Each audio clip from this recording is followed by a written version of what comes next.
Voilà, chers amis, bonjour à tout le monde, bienvenue dans Libre Antenne, ya Mokola Lelo, Ngai Wabino Olivier Bolia, et Naye Poto Sodali Solo, ya guerre, que ezali eloko moko ya mutuya, koyeba guerre ezani. Surtout na Est, wana bazo boma batu, toko expliquer batu, à partir il y a ma définition à l'ICAM, parce que ça ne sert à rien de parler de quelque chose ce qui oso comprendre et lo kango eza nini te mingi mingi tokoma kaka ozwi caméra obandi koloba ozoloba makambo so ozoloba ya solo mosusu eza scientifiquement prouvé te e yango biloko mosusu nalaka ezali parce que nayebi ke ezalaka bongo eza très important bandeko na ngai que toyeba par le temps de guerre comment guerre ebandaka biloko wana nyonso pour comprendre likambo yango omoni mwanza kombalanga parce que naosola masolo le tozomona yango lokola lisano ntango tozobondela bayike tolobake non guerre eza na mboka na biso bato bakufaka na mboka na biso depuis félix aye na pouvoir plus de 2000 personnes basi bakufi toza kobelela 10 millions de morts na ntango ya kabila sikoyo toza kokontinue kaka na bamort yango na baguerre moko oyo esilaka te toza koexplike na bato mpona nini guerre ezalaka mpona nini guerre eza na est mpona nini bato wana bakotika biso bato bazoreve o barwandais bakokende te tant que to comprendre pourquoi ils sont là en premier lieu donc ezali mponi batingami na mboka na vraiment eloko ya lelo tokosolola et nakosenga vraiment na bato boprete matoi makasi parce que likambo ya guerre oyo il faut biso bakongolais tocomprendre et puis tozwa position moko boye oyo radical oyo ekopermettre biso toyeba nous sommes dans quoi c'est quoi une guerre et pourquoi ezali mpona nini ekosenga ke toza en attitude moko différente et permettre bato comprendre le temps baloba guerre utilisation ya mot wana eza nini c'est très important toyeba parce que quand tu comprends nde okoma makasi so ozoyeba te obanda oloba kaka olobi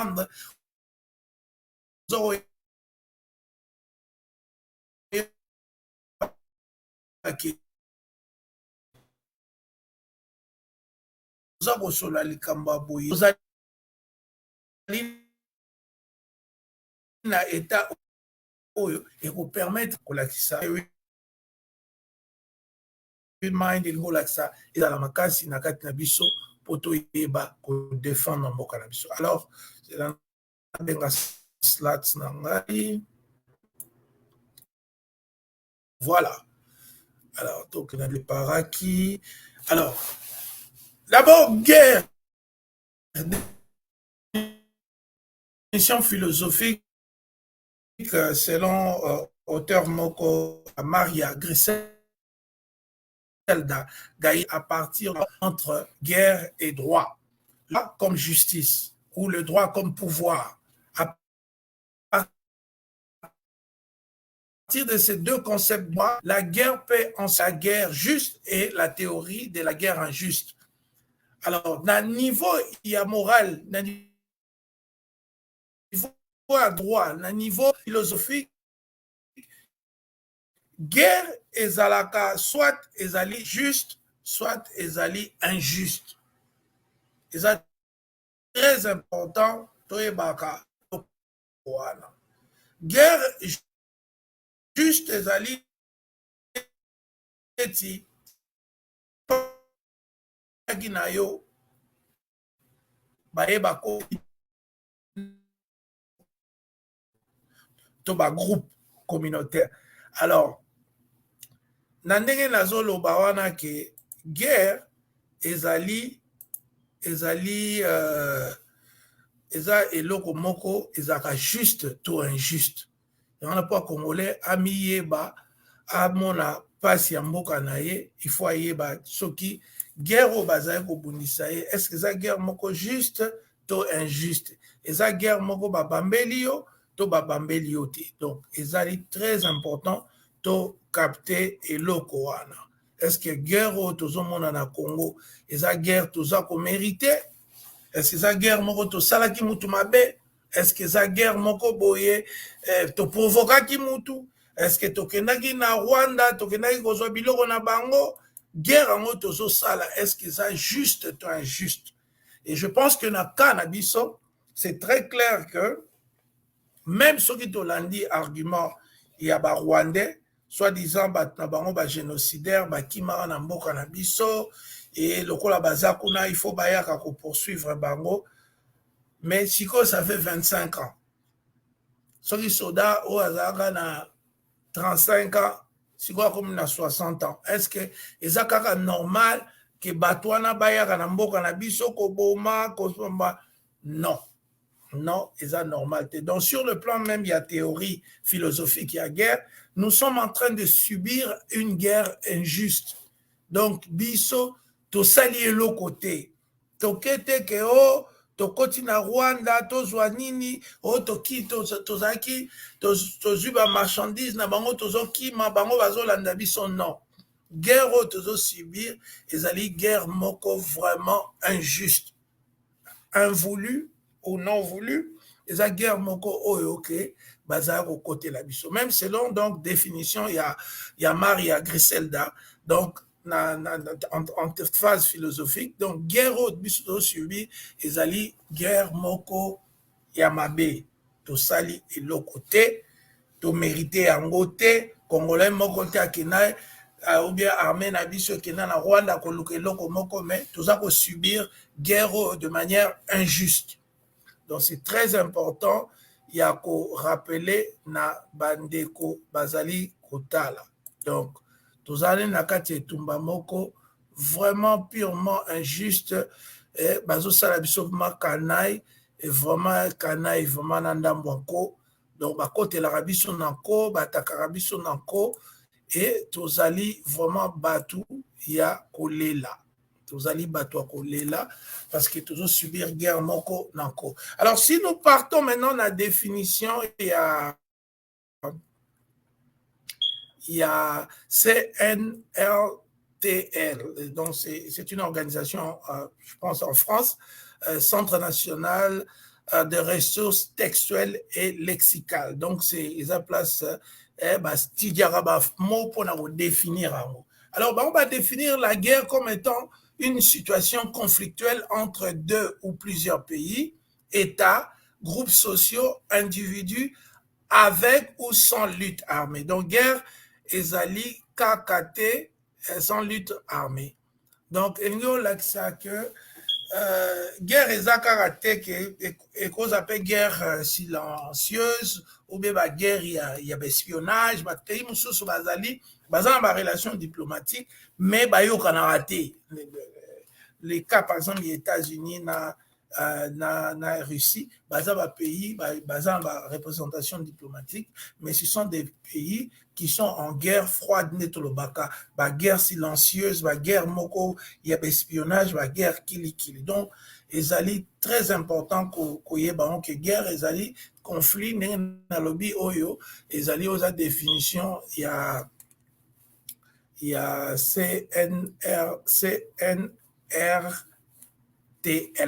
Donc c'est en France. Situation conflictuelle entre deux ou plusieurs pays, groupes sociaux, individus et avec ou sans lutte. Donc, rapport conflictuel qui se règle par une lutte armée en vue de défendre un territoire, un droit, ou de les conquérir, ou de faire triompher une idée. Bon, mon a parti à définition Oyo, vous voyez clairement que guerre et cause à la peine pour défendre le territoire. Nous sommes vraiment dans l'obligation de défendre notre territoire. on a Congolais, il faut bien film, il faut tout défendre le territoire nabiso. Donc parce que nous sommes en situation de guerre. Mais le moko définition soit la rousse et lobby que guerre et bandaka na déclaration de guerre.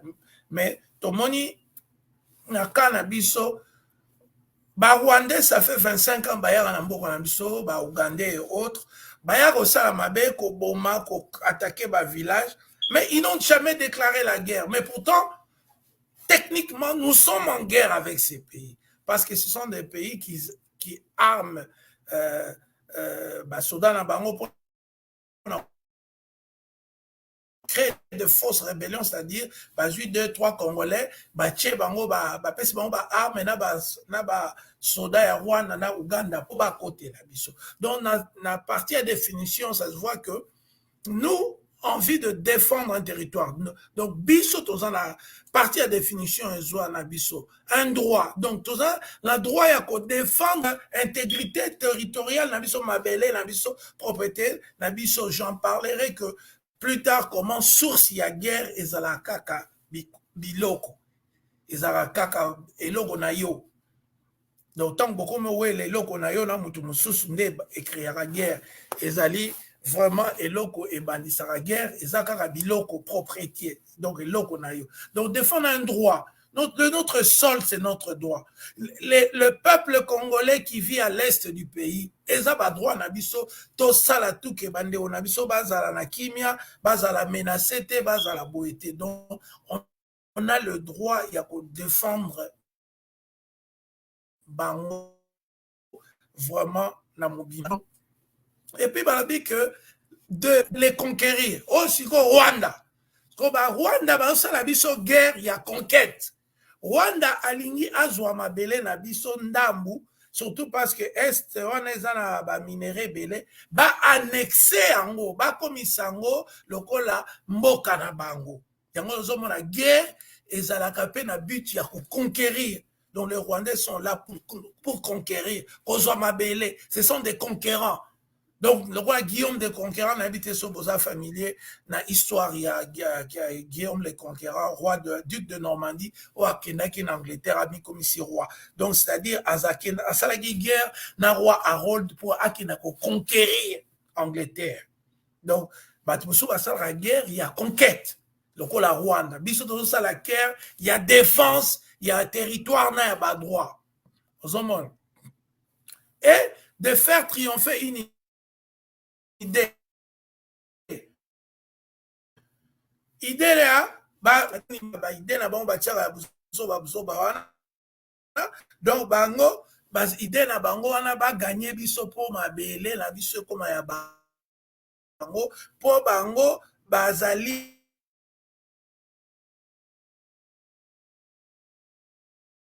la guerre comme ça et pour prendre notre sort ekoma ya bango eza guerre parce que bango bazomona ke mabele na biso esengelaki ezala ya bango parce que biso nde nayokaka bato mosusu balobaka oh non barwandais bakendaka na balobi basi bacongolais bazokogere barichesse te bopesa biso baaide militaire biso tokogere yango plus que bacongolais. Donc pour triompher cette idée, pour dire que non, les Congolais eux-mêmes sont incapables de gérer. Président Bangola Tarabasapata 22 000, Bazan Bango Batabambiance, les 30 juin Barobet à concert, Bazan Bango responsable était Bisso, ceux qui vont armer Bisso Torobundisa, Bango Toboto la Bango Mabele, voilà, comme ça, Bisso to profiter, Bino peut profiter. Un peu, c'est un peu l'idée là de triompher une idée. Bande Wodangai et Sali sont to comprendre les notions à guerre. C'est très important parce que Batebele, baso ça la guerre, on a ça la guerre nandenge nangai. Mais yokai batu classe, on a peut no cours, il y a guerre, il y a université, il y a balabalati. Donc tout groupe est en guerre doit assembler et organiser sa violence pour la rendre efficace.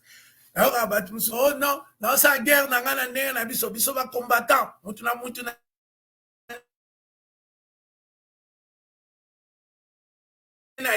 Non. Quand on est contre un pays, on doit, nos intelligences, nyonso photo sala liboke. Yango mo mboka na biso to benga na ba Rwandais te parce que to kabwanaka. Baluba balingi o kaka kimuluba. Ba okuna balingi kaka kimuswahili. Okuna balingi boye. Yango ozomona balobaka soki mboka eza okabwana ekozala facile munguna kota. Mais soki tolongoli ba division mususu tozala nango na musuto euti na moyibi ya mbongo totie mouvement musala tokokoka ko créer oyo balobi ko assembler et organiser sa violence parce que violence il faut tout ça là quand on parle de violence parce que la guerre est violente hein. Pendant qu'on zongise l'adversaire il faut tous à la concerter il faut tous à l'ensemble il faut lutter à la collective parce que tous au buna na ba paya tous au buna na ba tout moko baza groupe donc il faut tous à la concerté, tous à la collective, il faut ça méthodique. Ce n'est pas quand on fait yo moko boye, on sali plan na yo, ya yo moko non. Et ça concerté, c'est-à-dire tous au fanda, tous au solo la poto bunda ensemble et puis méthodique. Donc il y a une méthodologie qui doit être suivie, bah tactique, technique, bah nini. Donc la guerre est une entreprise organisée de destruction. Donc, ça fait 25 ans, viola,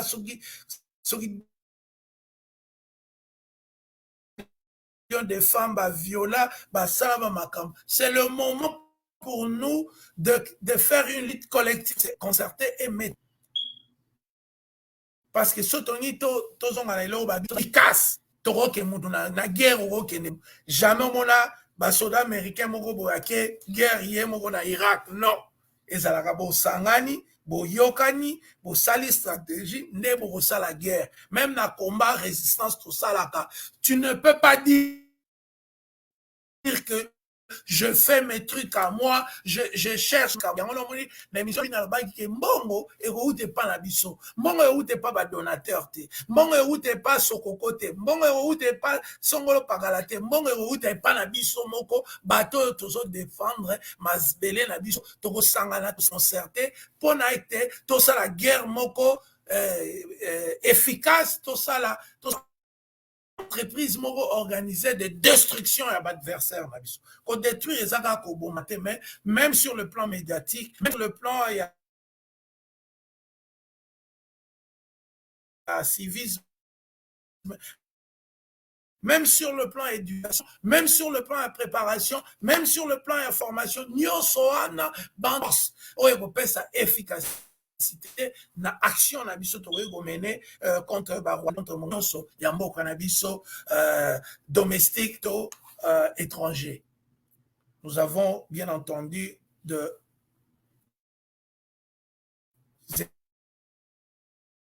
ennemis internes ya mboka na biso ba congolais o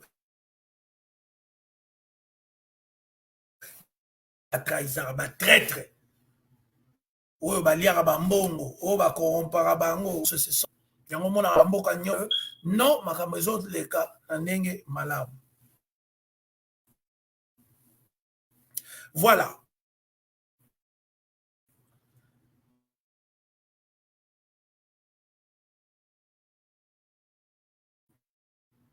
Point suivant ezali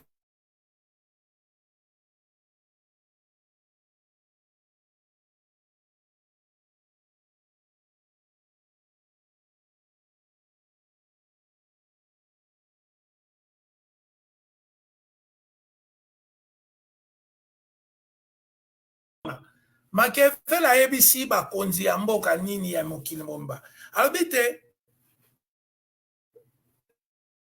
guerre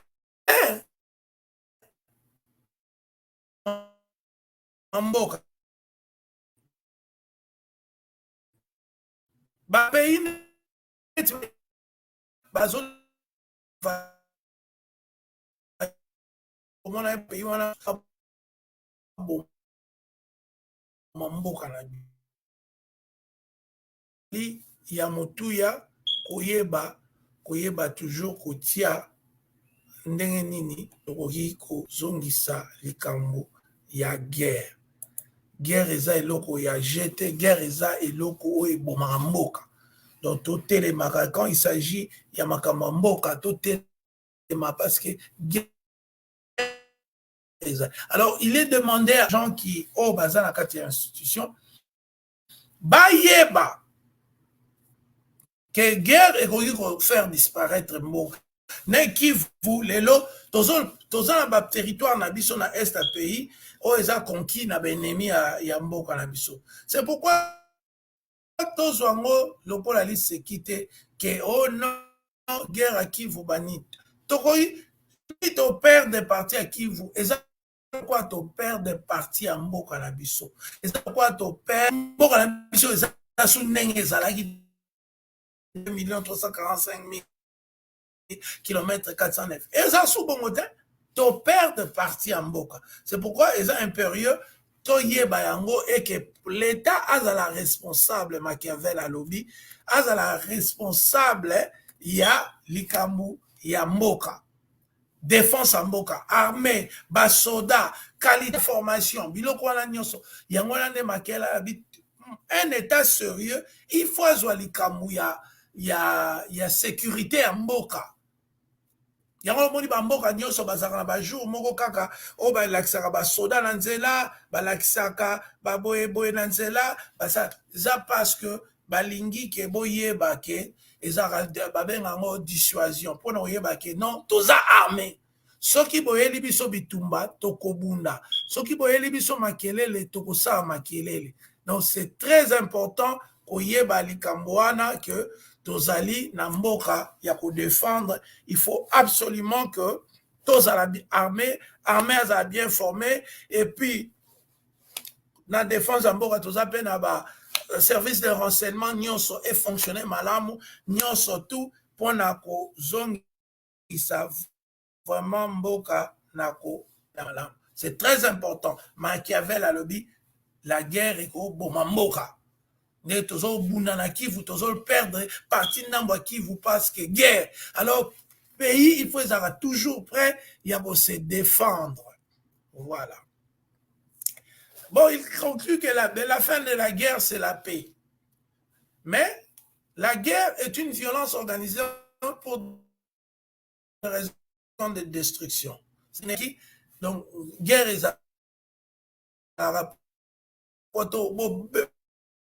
bon faire subir monguna na bino la politique pour un cadre de relations politiques na guerre c'est la politique qui organise la guerre. Donc la politique est l'organisatrice de la guerre.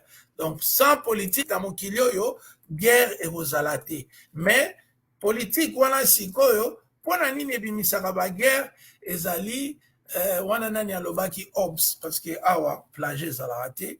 Donc Hobbes biloko oyo nazo paraphraser Hobbes motu ayaki na batterie théorie wana alobi lisusu que nous pouvons trouver Hobbes azoloba siko tozo na expliquer siko pourquoi na fond ba bitumba wana ba guerre yaka. Alors il dit que nous pouvons trouver dans la nature humaine 3 causes des querelles. La première, c'est la rivalité, la fierté. Donc, mboka mususu, na nature, on a toujours parlé même au niveau des êtres humains, na nature, batwa swanaka na rivalité, on a la leki, on est au monde na ba musicien na biso. Deuxième, méfiance. Mutu mususu, arosalo bitumba, parce que troisième fierté, orgueil, ego, kaka.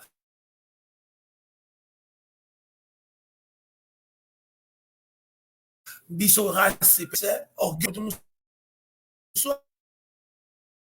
Là, panayo, na habité tant tozara bala mikina bakin wana, moto muso akokuta là, osombi kokano zomela yaza moto kokaki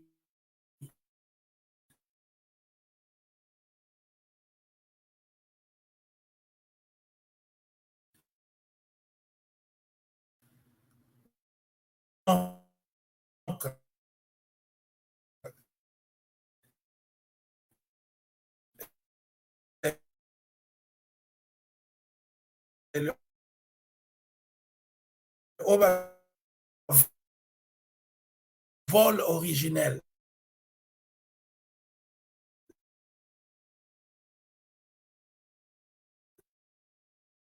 Donc, c'est ça dit que oui,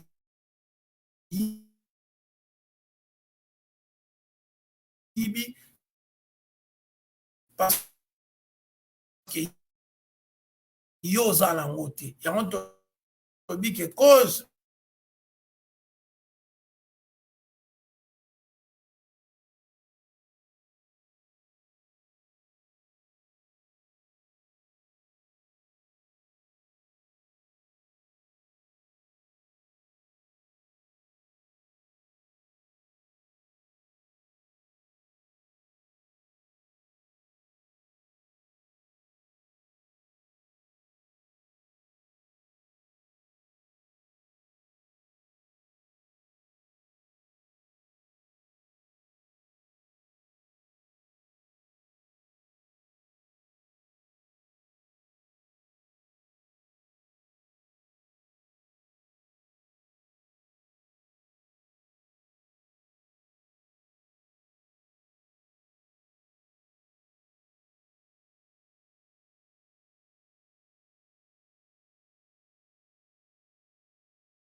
voilà, Bandeko Bolingo, donc tout ça qui m'a panne technique, tout zongi. Alors, nous disions tout à l'heure que la force de la fraude, la force et la fraude sont les deux armes principales des hommes de guerre.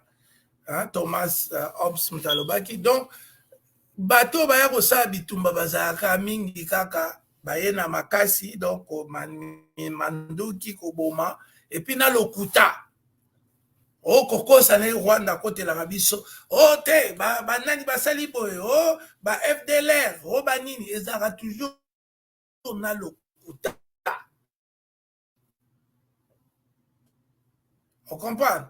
Donc, ça, toujours dans le sur la valeur ou l'importance d'un homme, c'est comme pour tout autre objet, son prix, c'est-à-dire qu'on donnerait pour disposer son pouvoir. Donc, Nandenge wana. Donc, côté l'Arabie, so pour la valeur, biloko tozanango. Et ça, t'es que, et puis, ils utilisent toujours des mensonges, quand montalement, sa guerre, on est à conquête, à biloko, à créer fraude, à créer mensonge. À côté la bino, il y a un Congolais, bon se laisser faire les sous-soutés, bon se laisser faire parce que ezali et loko moko boye, il y a ma baie, donc baza ko manipuler, ko kosa toujours que au problème eza boye, tozana boye nyonso na po bakota na mboka na biso bazane na posa ya ko annexer mabele koyiba ba minéraux mingi bazaka na mikolo na posa ke bakoyiba ba minéraux na biso bango bakoma ko exporter yango na place na biso.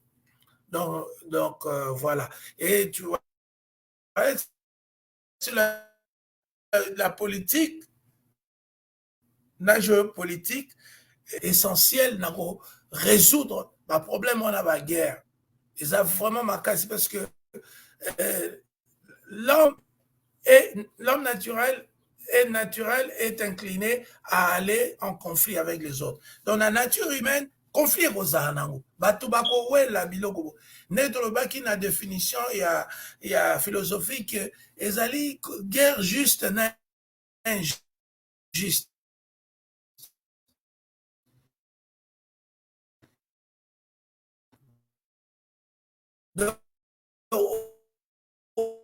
Quand on a conflit na mutu eloko na ye moko okota conflit mutu parce que Rousseau qui va aller dans ce sens approprié l'homme ce qui a zuité et komaka nous avons mauvaise posture que totonda nyonso yango moni tout le temps baza ko côté la biso pour na kosala biso de banini. Alors dans sikoyo pour na komibatela pour na komibatela esengeli lisusu kozala na politique interne na politique externe.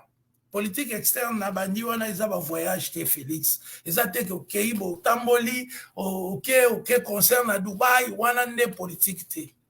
Politique externe ezali oyo epesameli na l'État qu'utiliser ba moyens nyonso légaux et puis de dissuasion pour na ke mutu abanga ko attaquer bino. C'est très important Félix na bandeko to comprendre. Politique externe ezateka ko tambolaka on a ke Londres on a ke bo o réunion bo non ezali ko utiliser mais ko utiliser ngo intelligemment. On a un ministère des Affaires étrangères qui est supposé nous donner, on a un ministère de Défense qui est supposé de nous donner chaque journée la journée à phase, les journées à armée au babanosa kotambola kolakisa biso ke armée azali makasi président de la République à l'époque qui est pendant rassurer biso sûr que tokobunda mais ce qui est président na institution bazoko bangisa te bazako sala diplomatie à malamu te donc sur le plan externe tokozala na bakobanga biso te yango zomona ba Rwandais ba Ougandais bazosangana contre biso sur le plan interne pour réguler les conflits c'est par la loi ngana yo soki oswali loi nde mutu ekolongola guerre et sur le plan international et tous les institutions il y a pour réguler les conflits internationaux sur le plan économique sur le plan de droits de l'homme on va pas tarder là-dessus. Alors selon Rousseau alors dit que c'est l'amour propre qui crée la guerre et c'est la guerre de choses, c'est-à-dire que Nena Lobeki précédemment que towele la rande biloko bako sabinote oh boye ezali ba Rwandais bazowela mabele na biso bazowela ba ressources minières na biso bazowela ba ressources ya flore na faune na biso bazowela la biloko loin. Source principale c'est ce qu'on appelait le résultat des propriétés privées, le vol originel, donc mutaye koyiba muninga. Donc sur sa guerre à liboso ezali koyiba muninga nzamba pesi mabele bino boke obotola boyebi conflit israélo-palestinien comment c'est un conflit terrien hein c'est un conflit ya mabele banini donc yango wana muninga moko azobi o mabele nanga o azoloba mabele na ye. Donc c'est très important qu'on comprenne que pour yeba pourquoi tozolo ba peuple congolais la mouka sur le plan populaire donc ne biso tout un gouvernement tika peuple à défendre mabele nae to moni Ukraine à défendre mabele nae mutu moko apekisi bango te to moni Ukraine atini batu président zopesa batu même basala ba bombe banini mutu moko alobi te donc président botika ba congolais ba défendre Kivu donc ne biso nyonso peuple congolais donc ne ko défendre Kivu est ya pays et puis to tchaba base militaire kuna parce que to lingi likambu il y a ba entrée sortie wana et si là une fois pour tout. Donc en conclusion je dirais que la guerre est la continuation de la politique par d'autres moyens. Donc guerre ezali politique eza oezo renabi politique interne mais siko olingi loko olingi ozwango na nkone na lobi donc on va utiliser guerre selon Karl von Clausewitz. Alors que la guerre est la continuation de la politique par d'autres moyens. Abakisi Souswabi, la guerre est un acte de violence qui doit contraindre l'adversaire à exécuter notre volonté. Bon, on a eu chaque fois que Rwandais balingi loko M23 bimaka. On a chaque fois que Ougandais balingi loko, il faut pas sa guerre. Parce que que toi guerre allez. Ba présent na biso ba bangaka esili bongo ale bazui ba minéré bazui mabele basali o balingi. Donc la guerre est un acte de violence qui doit contraindre l'adversaire à exécuter ta vie. Ce qui fait biso tolingi ponga linga teka kolobela ke makasi adversaire mais biso pe ba congolais soki tolingi pe ko contraindre adversaire na biso Rwanda na Uganda ba exécuter volonté na biso. Qu'est-ce qu'on doit faire? On doit faire une guerre totale et populaire. Soki tobimi biso nyonso na balabala biso nyonso tobi boboma biso nde place bokomona mokolo wana Uganda na Rwanda ako réfléchir deux fois. Mais tant que to kataka ba relation diplomatique, parce que quand il y a une guerre, il faut ba relation diplomatique et kata ba coopération nyonso bilatérale, il faut katana. Mais biso tozo continuer kaka na batwango manini tozo lakisa te que biso pe to contraindre bango ba exécuter volonté na biso. Volonté na biso, volonté à paix, il y a bon voisinage, tout ça bien. Mais bango, il faut to kende na bango na ningwana.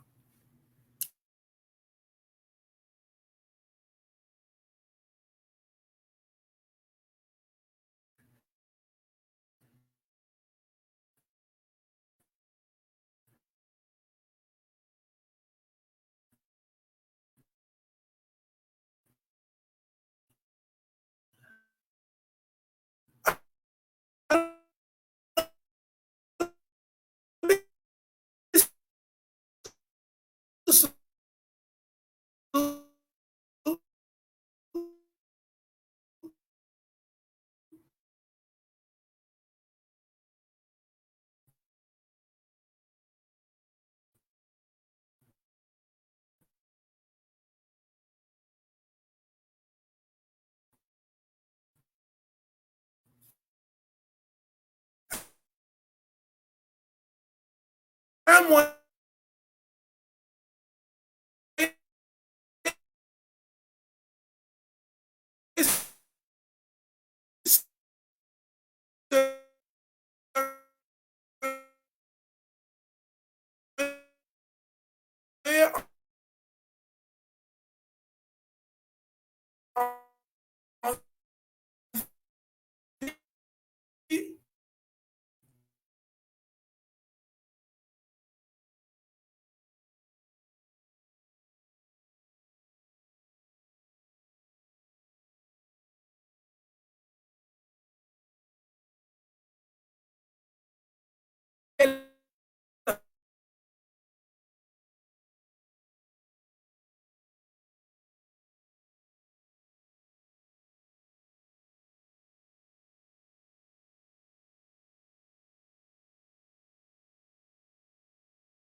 to si sa guerre, il faut to ndimake to kotsa pe esprit to lo bana batu ke biso volonté na biso ezali boy.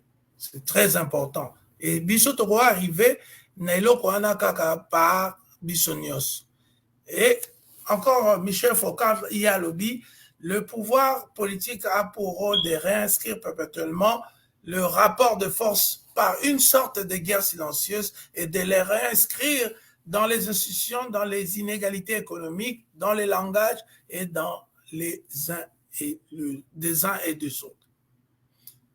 La compréhension de la guerre est quand elle est historiée. Donc c'est pourquoi c'est très important pour comprendre que la guerre, en fait, c'est une fraude. C'est les gens qui veulent nous frauder, les gens qui veulent s'accaparer de nos terres par la ruse, par la fraude et en utilisant la force. Donc, ce que comprendre peu, compréhension historisée, compréhension par rapport au Rwanda, nous comprenons que Bazaramba VT, il y a Mouyibi, il va VT, il y a Kokota na Mabele na Bisonanko. Donc, on doit comprendre que la guerre existe que par la politique. Donc, Nene Bolobaka au peuple rwandais, eza politique, eza Kagame. C'est Kagame et les politiciens rwandais qui sont les personnes qui veulent cette guerre. Ce n'est pas le Rwandais nécessairement, mais c'est Kagame Nano. Parce que la guerre est organisée par les politiciens. Ce sont les politiques qui organisent la guerre. Donc, notre ennemi politique. Et Foucault Taloba, je pense que je n'ai pas repris ici, mais il a dit que non, ça c'était Paul Valéry. Valéry a lobby que guerre ezali bato oyo bayebani bazos bundate mais bato bayebani te basoda na soda bazo bomana bango bale basola raté mais ba président bayebani bango na bango ba se massacre raté. Donc bazo utiliser ba population comme bato sacrifice pour que nos bunda bango bazo bundate. Donc, c'est pour revenir à ce que je disais, que Moutou Azali, responsable à Makamoyo, c'est Paul Kagame et son gouvernement. Alors, Bisso peut côté la Bisso, il faut utiliser la guerre. Je conclus par dire la guerre est un moyen, pas une finalité. Donc, Bisso il faut utiliser pour retrouver ma droit na Bisso. Il y a qui vous retrouver ma belle na Bisso, ko kata. Vol ya ba minéraux na biso esengeli nini esengeli totelema biso nyonso ezala te ke oyo ya kobanga faut totelema biso nyonso et tokende komettre fin na likambo so tosali yango te mboka oyo na ekobonga te mboka wana ezala toujours esclave. Bon, excusez-moi, quelques problèmes techniques à rencontrer le lot n'a évité, mais prochainement on fera bien. Merci et que Dieu bénisse la RDC.